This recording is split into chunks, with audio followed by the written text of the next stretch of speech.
Hello friends, इस lab में मैं आपको बताने वाला हूँ कि कैसे हम यूज़ करेंगे जीएनएस और वायरशार्क प्रोटोकॉल एनालाइज़र का ये समझने के लिए कि IPv4 ईथरनेट ब्रॉडकास्ट कैसे काम करते हैं। तो हमारी टोपोलॉजी ये रही। इस टोपोलॉजी में देख सकते हैं कि एक कंप्यूटर है और यूज़र का नाम है पीयूष। एक प्रिंटर लगा हुआ है, फ्लो 2 प्रिंटर नाम है इसका, और एक राउटर लगा हुआ है। तो अगर इस पीयूष को किसी के साथ कम्युनिकेट करना है, जैसे कि इस पीयूष के जो नेटवर्क इंटरफेस कार्ड रहेगा इसकी मशीन का, उसका डिफ़ॉल्ट गेटवे रहेगा 10.10.10.1। तो अगर पीयूष को जैसे रीच करना है राउटर 3 के आईपी एड्रेस पे, तो पीयूष के कंप्यूटर को अभी मैक एड्रेस जो है राउटर 3 के आईपी एड्रेस का या गेटवे के आईपी एड्रेस का वो नहीं मालूम है।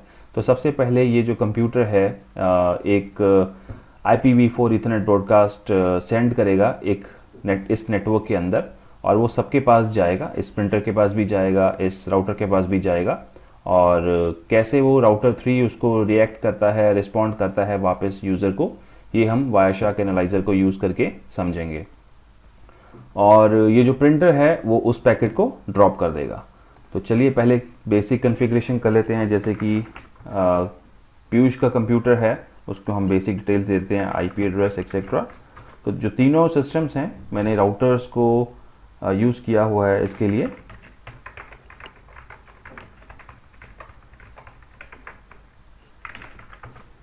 ये पीयूष के सिस्टम को हमने आईपी एड्रेस दे दिया है। अब हम प्रिंटर को कॉन्फ़िगर कर देते हैं।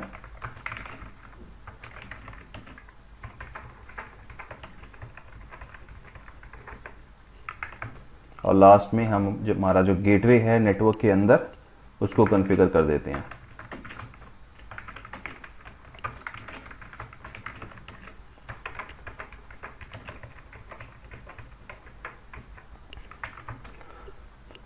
तो अब चलते हैं हम पीयूष की मशीन के CLI पे, और यहाँ से हम पिंग करने से पहले मैं इस लिंक के ऊपर राइट क्लिक करके स्टार्ट कैप्चर कर दूंगा। और ये कैप्चर कर रहा है लिंक टाइप ईथरनेट, और इस कैप्चर का नाम रहेगा Piyush underscore ethernet 10 to switch 1। तो या तो मैं इस स्विच के ऊपर जाके इस लिंक को कैप्चर कर लूँ, या मैं इस मशीन से जो मेरी लिंक जा रही है स्विच की तरफ ईथरनेट 1/0, यहाँ से स्टार्ट कर लूँ कैप्चर। एक ही चीज़ है। तो मैं यहाँ से स्टार्ट कर देता हूँ, और एक और कैप्चर स्टार्ट कर देते हैं स्विच से प्रिंटर के बीच में, और एक और थर्ड कैप्चर स्टार्ट कर देते हैं स्विच से राउटर के बीच में। तो हमारे 3 कैप्चर स्टार्ट हो चुके हैं। ये वायरशार्क का सॉफ्टवेयर रहा, एक एप्लीकेशन है ये वायरशार्क की। तो इसमें सारे पैकेट्स कैप्चर होते हुए दिखाएगा ये।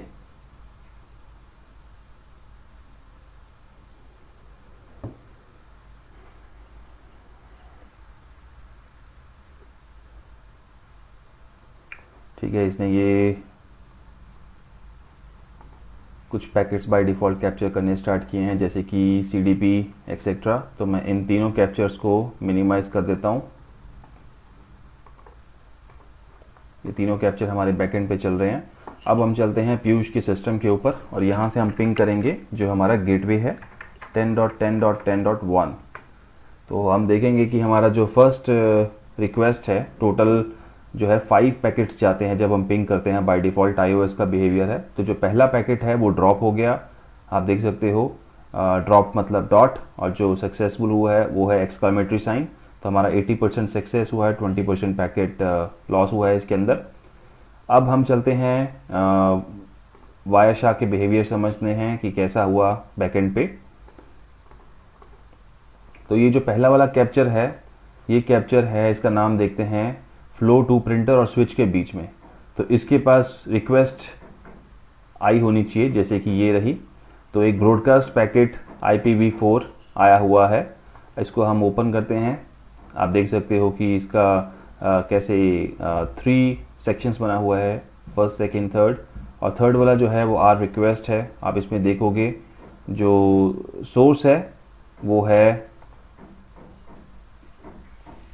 ये मैक एड्रेस, और डेस्टिनेशन मैक एड्रेस है हमारा ऑल एफ्स, जो कि ये ब्रॉडकास्ट एड्रेस कहलाता है। तो ये यूज़र एक आईपी एड्रेस को फाइंड आउट कर रहा है, और उसका मैक एड्रेस है एफ़। तो जो डेस्टिनेशन है हमारी वो है 10-10-10-1 और जो सोर्स है वो है 10-10-10-10। तो ये मशीन कम्युनिकेट करने का ट्राई कर रही है 10-10-10-1। तो जैसे कि ये वाला प्रिंटर इसका खुद का आईपी एड्रेस 10-10-10-5 है और ये 10-10-10-1 नहीं है, तो ये इसको रिप्लाई नहीं करेगा, पीयूष को रिप्लाई फ्लोर टू प्रिंटर से नहीं आएगा। अब हम चलते हैं राउटर 3 का जो कैप्चर हमने स्टार्ट किया था वहाँ पे।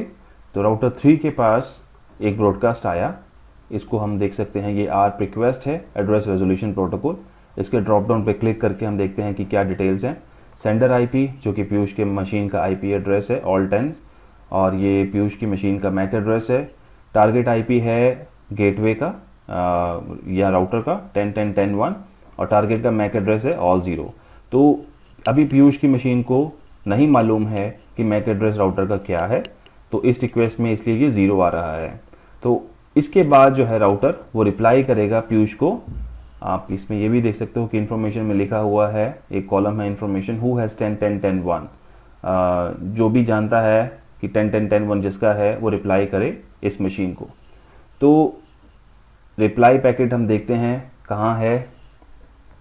ये एक पैकेट है, सेंडर आईपी है हमारा 10-10-10-1, ये हो गया राउटर और ये हो गया अपना पीयूष का मशीन। तो इस आर्क रिप्लाई में ये बताया जा रहा है कि जो डेस्टिनेशन है 10-10-10-1 पीयूष की मशीन के लिए, उसका मैक एड्रेस ये रहा CA031DDC001C, और ये पीयूष की मशीन का आईपी एड्रेस और ये पीयूष की मशीन का मैक एड्रेस। तो ये रिप्लाई था राउटर की तरफ से। तो नेक्स्ट पैकेट जो आया ICMP पिंग, आप उसको देख सकते हो, जैसे कि अब पीयूष की मशीन को लेयर 2 एड्रेस राउटर का मिल चुका है। तो नेक्स्ट टाइम जब पिंग का पैकेट आया, सेकेंड पैकेट, तो वो सक्सेसफुल हो गया, उसका रिप्लाई मिल गया पीयूष को। देन थर्ड आया, देन फोर्थ, देन फिफ्थ। तो बाकी के जो 4 पैकेट थे पिंग के वो सक्सेसफुल हो गए और पहला वाला ड्रॉप हो गया। अभी हम फिर से चल के पिंग करते हैं पीयूष की मशीन से गेटवे को, तो 100% सक्सेस आएगा, कोई पैकेट ड्रॉप नहीं हुआ, बिकॉज इस पीयूष की मशीन ने लेयर 2 एड्रेस जो है राउटर का वो फाइंड आउट कर लिया हुआ है। और लेयर 2 एड्रेस की मैपिंग्स कहाँ पे होती हैं, राउटर के ऊपर आप चेक कर सकते हो शो आईपी ऐप से। तो आप देख सकते हो 10-10-10-1 ये खुद का आईपी एड्रेस है पीयूष की, ये आईपी एड्रेस है पीयूष की मशीन का, और पीयूष की मशीन का लेयर 2 एड्रेस है ये, और ये जो आईपी एड्रेस है 10-10-10-1 ये है राउटर की इंटरफेस का, जो कि गेटवे होगा पीयूष की मशीन के लिए, और ये मैक एड्रेस है जो कि अभी रिजॉल्व किया है यूजिंग द आर्क प्रोटोकॉल जब पीयूष ने कम्युनिकेट करना था राउटर के साथ। सो ये है हमारा पहला practical IPv4 Ethernet broadcast. Thank you.